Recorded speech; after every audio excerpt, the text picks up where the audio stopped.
Se tem uma palavra que define o sucesso de um tecnólogo hoje em dia, essa palavra é competência. Mas afinal, o que isso significa na prática? Nessa nossa conversa, a gente vai desvendar porque dominar competências é o que realmente separa um profissional comum de um profissional indispensável. Pensa bem. Já parou para notar isso? Diante de um desafio, um problemão, alguns profissionais simplesmente vão lá e resolvem, enquanto outros travam. O que será que eles têm de diferente? É só experiência? Sorte? Não, não. A resposta é outra. Pois é, a resposta não tem nada a ver com sorte. O nome disso é competência. É a capacidade de construir uma carreira degrau por degrau, sabendo exatamente que ferramenta usar em cada etapa para resolver problemas do mundo real. Então vamos lá. Se competência é a tal da chave, a gente precisa primeiro entender o que ela é de verdade. E já adianto, não é só ter um diploma ou saber a teoria de um livro.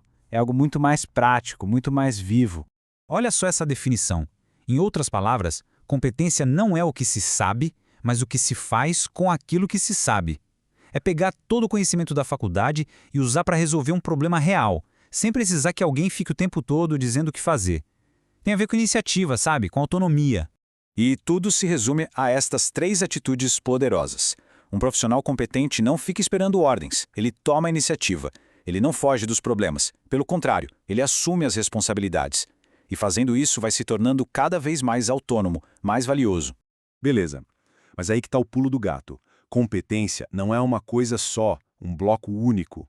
Para a gente entender de verdade, a gente precisa quebrar esse conceito em partes. Existem 3 categorias principais que, quando andam juntas, formam um profissional completo.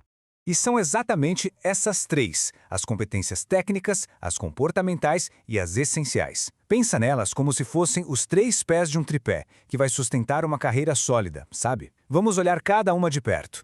Essa imagem de uma caixa de ferramentas é perfeita para isso. Cada tipo de competência é uma ferramenta diferente. E assim como ninguém usa um martelo para apertar um parafuso, é fundamental saber qual competência usar para cada tipo de desafio que aparece. Primeiro, as competências técnicas. Essa é a mais óbvia, é o saber fazer. São as habilidades da sua área de formação. Por exemplo, para o futuro tecnólogo em logística, não adianta só saber o conceito de uma rota.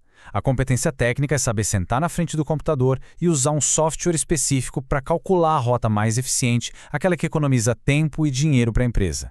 É o conhecimento em ação. Aí vem as competências comportamentais. Aqui, a gente está falando do saber ser. Porque, vamos combinar, de que adianta ser um gênio técnico se ninguém consegue trabalhar com essa pessoa? É aqui que entra uma boa comunicação, a liderança, a capacidade de aguentar pressão e, claro, o trabalho em equipe. São essas habilidades que fazem o conhecimento técnico realmente funcionar no dia a dia.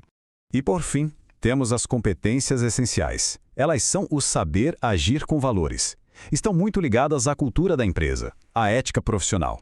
Pensa num tecnólogo em gestão da qualidade. A competência técnica dele é saber usar as ferramentas de controle. Mas a competência essencial é, no meio de uma crise, tomar a decisão de proteger o cliente, mesmo que isso custe caro. É agir alinhado com um propósito maior.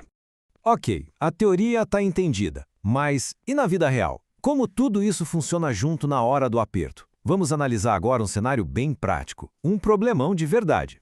Imagina a cena. Um gestor da qualidade descobre um defeito grave num produto que já está indo para as lojas, ou pior, já chegou. A reputação da empresa, a segurança dos clientes, tudo está em risco. É uma crise. E aí, o que um profissional realmente competente faz? É aqui que a mágica acontece. A solução não vem de uma competência só, mas da combinação delas. Olha só, primeiro ele usa a competência técnica. Pega uma ferramenta como o diagrama de Ishikawa para achar a causa do problema. Depois, entra a comportamental. Ele precisa comunicar a crise de forma clara e calma para a equipe e para os clientes. Em seguida vem a essencial, a decisão corajosa de fazer um recall, protegendo o consumidor acima do lucro. Isso é puro valor da empresa em ação. E para fechar, a comportamental de novo, negociando com os fornecedores para garantir que o erro nunca mais se repita. Viu só como tudo está conectado? Tudo bem, a gente já entendeu a importância disso para o profissional. Mas e do outro lado do balcão? Por que as empresas são quase obcecadas com esse negócio de competências? Porque investem tanto tempo e dinheiro nisso? A razão é bem simples, na verdade. Uma empresa é, no fundo, a soma das competências das pessoas que trabalham nela. Ponto. Para conseguir lançar um produto novo, para crescer ou simplesmente para continuar viva no mercado, a empresa precisa ter certeza de que tem as habilidades certas, com as pessoas certas, na hora certa. Então, o que uma empresa esperta faz? Primeiro, ela olha para dentro de casa. Ela precisa criar um mapa de seus próprios talentos, mapear as competências que já existem nas equipes, quem são os especialistas, onde estão os pontos fortes. É como fazer um inventário das capacidades do time. E depois de saber o que ela tem, a empresa compara com o que ela vai precisar lá na frente para atingir seus objetivos.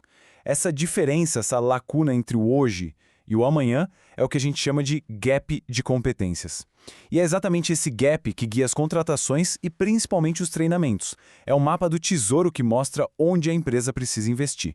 E no fim das contas, essa lógica toda que a gente viu para as empresas serve perfeitamente para cada profissional. É possível e fundamental fazer isso com a própria carreira. O que nos leva à pergunta final, e talvez a mais importante de todas. Qual competência desenvolver a seguir? Uma carreira não é algo que simplesmente acontece, sabe? Ela é construída, dia após dia, competência por competência, o aprendizado nunca para. Então a reflexão que fica é essa: olhando para os próprios objetivos, qual é o próximo passo? Qual habilidade técnica, comportamental ou essencial levará qualquer profissional para o próximo nível? O desenvolvimento começa hoje.